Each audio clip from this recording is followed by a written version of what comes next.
time since I've seen any buffalo around Dodge. This here is A.C. Myers. He used to be a buffalo hunter. Today, A.C. and his partner, Fred Leonard, own a successful mercantile and freighting firm that caters to the buffalo hunter and the buffalo hide industry. Myers is concerned, and rightly so, because the thousands of buffalo that his business depends on that were plentiful all around Dodge City are beginning to disappear.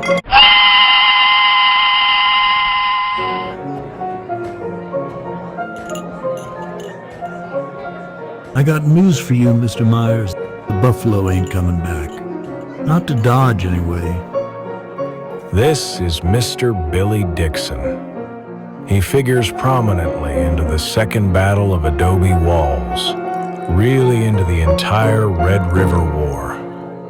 Born in West Virginia in 1850, Dixon was orphaned at the age of 12 and set out on his own at 13. At the age of 14, he began work as an ox driver and mule skinner for a government contractor in Leavenworth, Kansas. Yeah, I kept hearing about these stories of the huge herds of buffalo, and I was just thrilled to be able to be out in this country and see where they come from. Once on the Great Plains, Dixon became a skilled marksman and trapper. He also hauled freight between government forts in Kansas. In 1867, while at Fort Harker, Dixon was selected as one of the lucky freighters to accompany the Army to a lone tree in Kansas, the location of the Medicine Lodge Treaty signing. By 1874, Billy Dixon had worked in many occupations that had taken him to many places where he had experienced many significant events. He'd learned to survive and thrive on the frontier. And now, at this time in history, he was living in the midst of an area that encompassed no man's land. The Indian Reservation Territory of Oklahoma, the open hunting ranges of the Texas Panhandle, and Dodge City, Kansas, a community that had been quickly created to facilitate the slaughter and the marketing of the American buffalo. Here, Dixon was able to see for himself how the Transcontinental Railroad had split the vast North American buffalo herd into two herds, with the northern herd moving north of the railroad and the southern herd going south. Realizing that the buffalo were being killed north of and around Dodge City, Dixon made an important scouting mission into the Texas Panhandle. What he found seemed promising. Though what was left of the southern herd was not in the Texas Panhandle at the time of Dixon's scouting trip, there were ample signs that they would return soon. And it was with this good news that Dixon returned to Dodge. Just got back from the Texas Panhandle and along the Canadian River. There's buffalo sign everywhere, even though the buffalo are still further south. It's been too dry for them to move north yet, but when they do, there will be lots of them. However, all Dixon's good news didn't mean much to the buffalo hunters and mercantile owners who sold the ammunition and goods to the hunters, until they were certain that the 1867 Medicine Lodge Treaty allowed them to legally hunt the Texas Panhandle Plains for the coveted bison. Problem was, Texas retained ownership of its public lands, so it technically was not under jurisdiction of the Medicine Lodge Treaty of 1867. It was open to whoever wanted to come down here. So you read that a lot where buffalo hunters were down here illegally and had ignored the Medicine Lodge Treaty. The Medicine Lodge Treaty only actually pertained to the area in Kansas south of the Arkansas River and no man's land in Indian Territory. Texas was wide open. To clarify the matter, the Buffalo men elected J. Wright Moore, a Dodge City buffalo hunter. Moore was one of the hunters who earlier had supplied Dodge City mercantile owners Myers and Rath with the first buffalo hides shipped to England for tanning. Moore was also the man who'd sent 57 hides to his brother in New York City, who in turn sold them to a tanning firm who judged them good enough quality to order 2,000 more. It was this sale that began the buffalo hide industry in America. Accompanying Moore was a fellow named Steele Frazier. These two men were charged with approaching Colonel Richard Dodge, commander of the troops at Fort Dodge, and the man responsible for enforcing frontier treaties to get clarification on the buffalo hunting rights in the Panhandle of Texas. In response to the men's inquiry, Dodge cryptically advised, "Hunt buffalo where the buffalo are."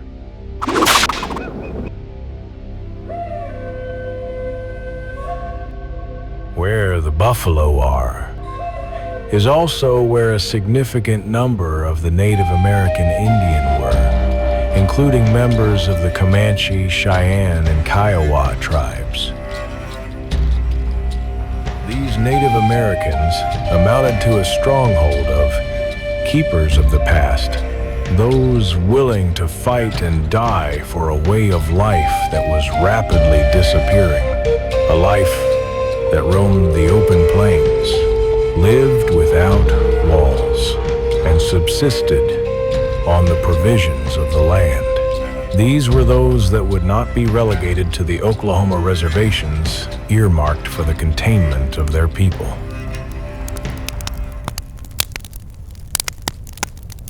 At the moment Colonel Dodge gave the men of Dodge City permission to travel south into the Texas Panhandle to hunt buffalo, the Indians there were preparing for battle, a battle of revenge, but not against the white buffalo hunters. Yet.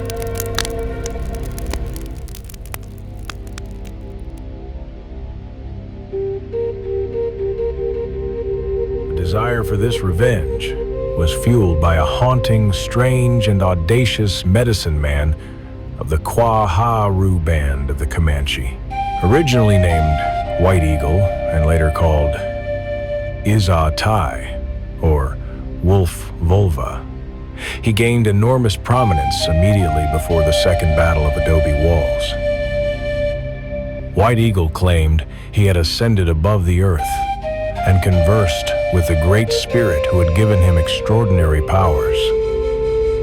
Among these were the ability to cure the sick and restore the dead, to control the weather, to make bullets fall to the ground, and strangest of all, to belch up bullets and re-swallow them. He did correctly predict the disappearance of a comet in 1873 and prophesied a drought that same year. These projections solidified his momentary status as a prophet and medicine man. He was joined in his bitterness by Lone Wolf, or Gu-Wi-Pago, who was the last principal chief of the Kiowa tribe, a man who scorned talks and negotiations with settlers.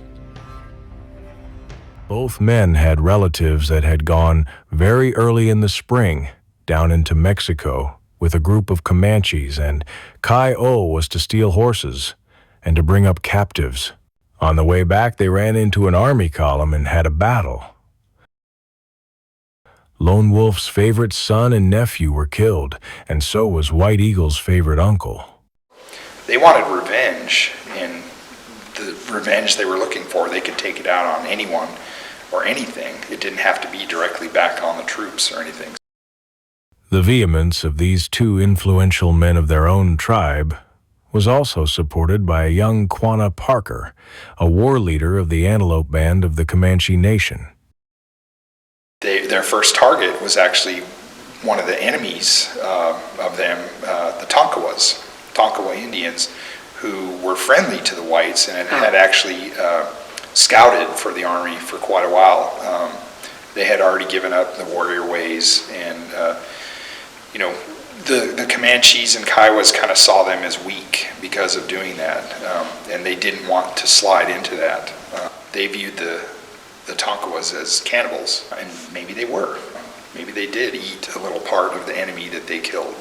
Their first plan to get revenge, this raid, just to get revenge, even though it was government troops that had killed some of these relatives of Issatai or White Eagle and Lone Wolf, they decided to go to the Fort Griffin area to attack the Tonkawa camps there. Word got to the Tonkawas that the Comanches were going to send a war party down, and before that ever even happened, they moved the Tonkawas closer to Fort Griffin and under the protection of the U.S. Army. Meanwhile, back in Dodge City, The men's determination to drift south was opposed somewhat by the handicap of being so far from a hide market. Myers solved this question by deciding to take his outfit and stock of merchandise and pull down into the good buffalo country, somewhere on the Canadian River. There was no definite point in view, but the group expected to locate the new camp where grass, timber, water, and buffalo most abounded: Billy Dixon. Myers' plan was that every hunter that wanted to go should load his wagons with supplies for the buffalo range, and Myers would pay a liberal freight rate for the load. After establishing a permanent camp near the buffalo, Myers would sell the supplies to the hunters at Dodge City prices. The organizing of this expedition caused much enthusiasm, and many hunters wanted to go along.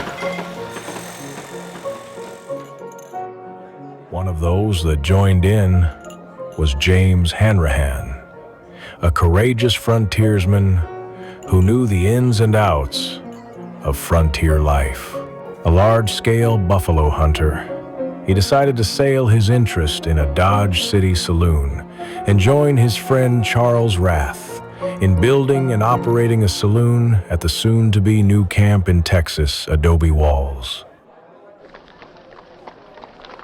Charles Rath was among the first to take advantage of the buffalo hide trade. Rath, whose business partner was Robert M. Wright, often had between 70 and 80,000 buffalo hides stacked in the hide yard of their mercantile store. In late April of 1874, Rath and several employees freighted about $20,000 worth of goods to their new location on the Canadian River. They were joined by James Langton, who held a 1/3 interest in their venture and would serve as their chief clerk, along with William and Hannah Olds, a couple hired to manage the kitchen and restaurant for Wright and Rath. The youngest of the Buffalo men moving south was Bat Masterson, later to become a man of legend. He was a chunk of steel, and anything that struck him in those days always drew fire. Tom O'Keefe was another who chased the buffalo down south with the intention of establishing himself a blacksmith shop. The heavily loaded wagons took it slow and easy, making it to Crooked Creek the first day out of Dodge. Drinking in the pure fresh air of the plains, the party of about 50 rolled up their camp and continued heading south, with the second day's travels bringing them to the Cimarron River, the point of no turning back. Known as the deadline, everything forward was hostile Indian territory, but crossing the Cimarron to get there was a formidable foe itself. This mighty strip of water, commonly regarded as one of the most dangerous streams in the Southwest, is full of quicksand bogs. Angry and wicked after heavy rains known in the plains as head rises, the Cimarron, a Spanish word that means outcast, outlaw, or wanderer has been known to ruthlessly race downstream in a solid wall of water 4 or 5 feet high. Despite their fears, the intrepid group crossed safely. We then held a conference on the Indian problem, as discretion and prudence now impelled us to proceed with caution. It was agreed that if we should encounter Indians and find them manifesting friendship, we would do likewise. This was their country, and if they would leave us alone, we would be willing to leave them alone. The third day of travels brought the group to no man's land, and the fourth day they found themselves at the Beaver River and the main prong of the Canadian River. After camping there, the party moved into the Panhandle of Texas, where they began to run into buffalo hunters who had prepared to stay and hunt through the winter. Determined to keep moving until they found the best buffalo country, the group went south from the Palo Duro and struck Moore's Creek and followed its stream to the South Canadian River, where they camped about 2 miles below the town of Plemons. From there, the group moved down to Bent's Creek. About a mile from its mouth stood the old ruins of the original Adobe walls and the site of the first battle of Adobe walls some 10 years earlier. The day after the group camped on Bent's Creek, scouts sent to look for good buffalo country returned and reported that there was an excellent site for a permanent camp on the next creek about 1.5 miles further on. Moving up the valley and to the site, the group began to unload their wagons.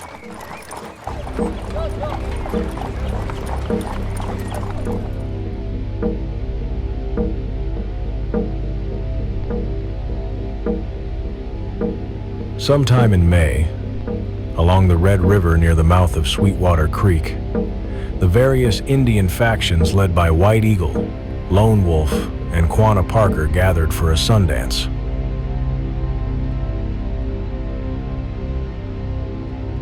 Many Indian tribes practice the Sundance, a sacred spiritual ceremony that involves intense prayer, fasting, personal sacrifice, and dancing.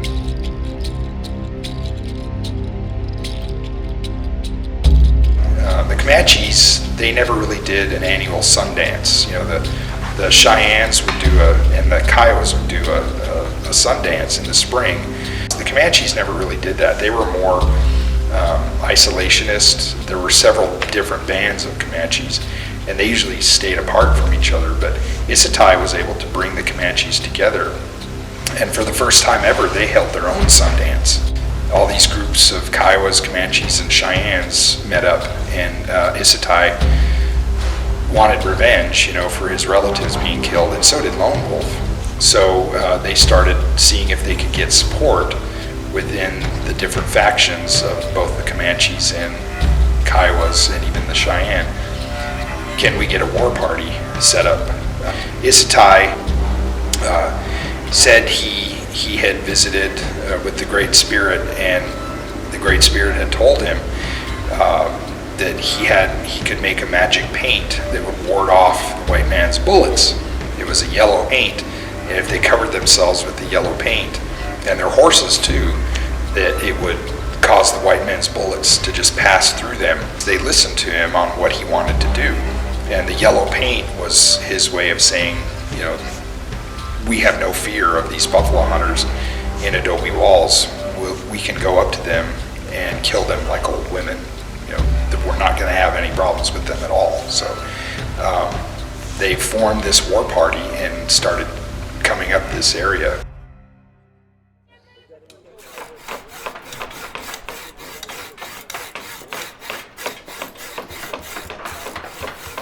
It took the businessmen and hunters from Dodge City about a month or so to construct the buildings for their businesses.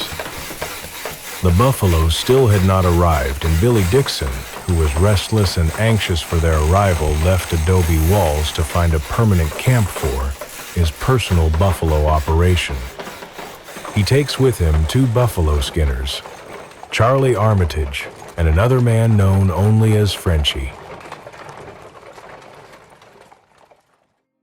Getting up one morning earlier than my companions, I chunked the fire for breakfast and waited for it to begin blazing. Then a familiar sound come rolling toward me from the plains. A sound deep and moving, not unlike the rumbling of a distant train passing over a bridge. In an instant, I knew it was at hand. Walking to a high point, Dixon gazed the horizon, but could see nothing. My ears, however, had revealed to me what my eyes could not see. The buffalo were coming.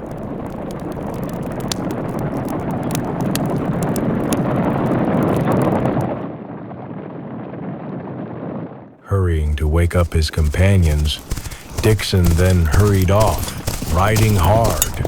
About 5 miles later, he began striking small bunches of buffalo, all moving north.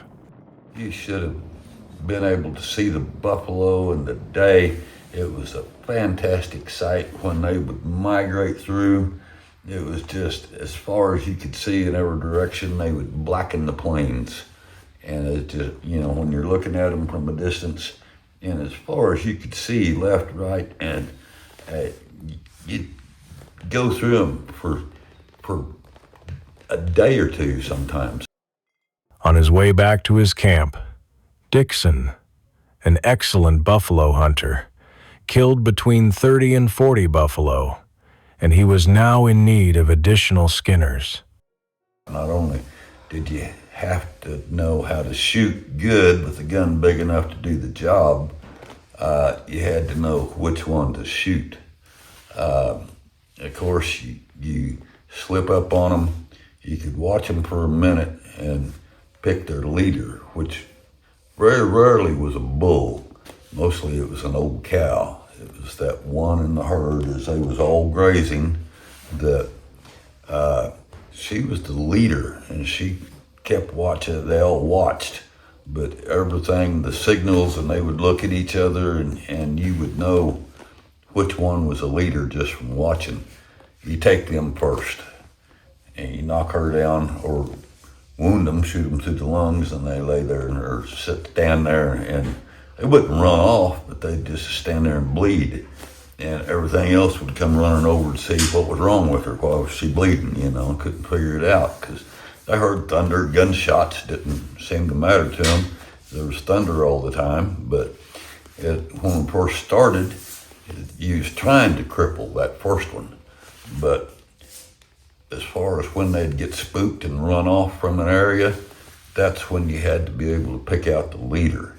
And when one would take off and the others would watch her and follow, that's when you lost your stand. You call that making a stand. You'd sneak up on the herd, take you a good time to get there sometimes, but you had to be able to get to the spot, pick out the one, get her, and then, of course, there's hierarchy in the herd, and you get that leader. When that leader's no more, another leader takes over and tries to lead the herd off, and you had to be able to knock her down. Even though she might be the furthest one away from you, you had to be able to take her and keep taking those leaders down until you worked your way down through the hierarchy of that little family group or herd.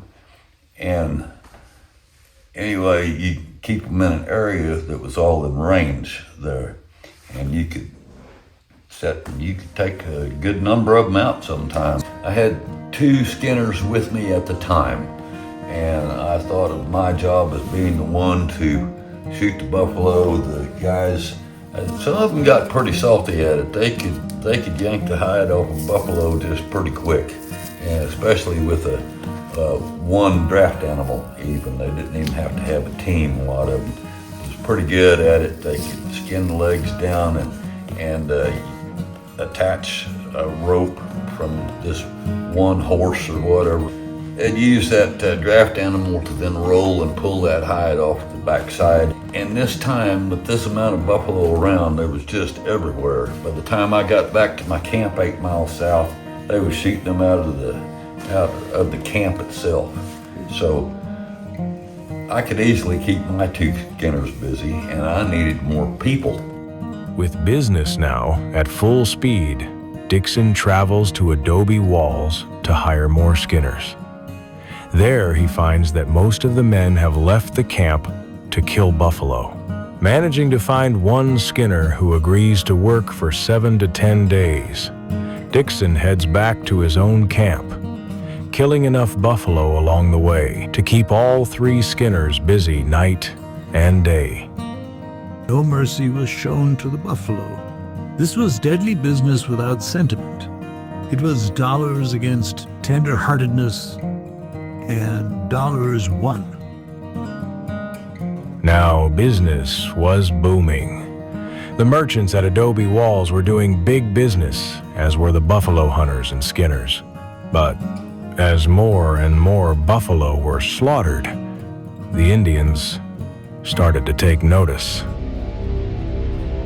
After 10 days, Dixon takes his worker back to Adobe Walls, but they cannot cross the Canadian River, so they move to a more shallow part of the Canadian, near White Deer Creek. The 2 men plan to wait until the creek recedes, but their patience is interrupted when 2 men ride up from Adobe Walls and tell them that 2 buffalo hunters had been killed by Indians at Chicken Creek. Dudley and Wallace, I believe, were killed by a smaller group of Kiowas who came up on them, and their main hunter, I guess his name was Joe Plummer, was away. He had probably gone to Adobe Walls and for supplies or something, and came back. He came back to the camp and saw from a distance that his 2 skinners, Dudley and Wallace, one of them, I guess, was pinned to the ground with a stake through his abdomen. Just horrible things done to them. They say their skulls were crushed and brains taken out and replaced with grass, hearts cut out, entrails pulled out. Upon hearing the news of the Indian murders, Dixon and his skinner immediately attempt to cross the angry river. The wagon twists off and ends up downstream, and Dixon loses a mule. He also loses his Big 50 buffalo gun. I stood in the greatest need of my Big 50. We could dig out the wagon, but not the guns. And somewhere in the depths of the Canadian, they are rusting this very day. Billy Dixon. Soaking wet and 3 miles from more supplies and a new rifle, Dixon walks to Adobe Walls and hears of another Indian attack. The evening before I left Adobe Walls, another hunter came in with Indian news. His name was Moore. He said that 2 days previously 2 men had been killed by Indians in his camp on the tributary of Salt Fork of the Red River, north of where Clarendon, Texas is now situated.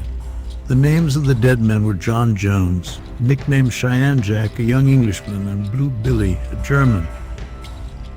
Billy Dixon. It is during this trip of Dixon's to the Walls that a mysterious and little-known event occurs. In the meantime, Amos Chapman comes into the story here. Amos Chapman was a government scout at Camp Supply just inside Indian Territory. Now there are stories too that Amos was sent to Adobe Walls by the traders at Camp Supply, Lee and Reynolds, who had a relationship with the store owners at Adobe Walls, because there had been talk back and forth between the Indians that lived around Camp Supply and the Cheyennes, that lived near there, and the Indians down here, that they were going to attack Adobe Walls. They even had it down to the date that it was going to be on the full moon at the end of June, at the end of the month. So there is talk that Amos was sent down here by Lee and Reynolds, the trading company down or at Camp Supply, to warn the store owners there at Adobe Walls that, hey, there's going to be an Indian attack here, and it's going to take place right around the time of the full moon at the end of the month.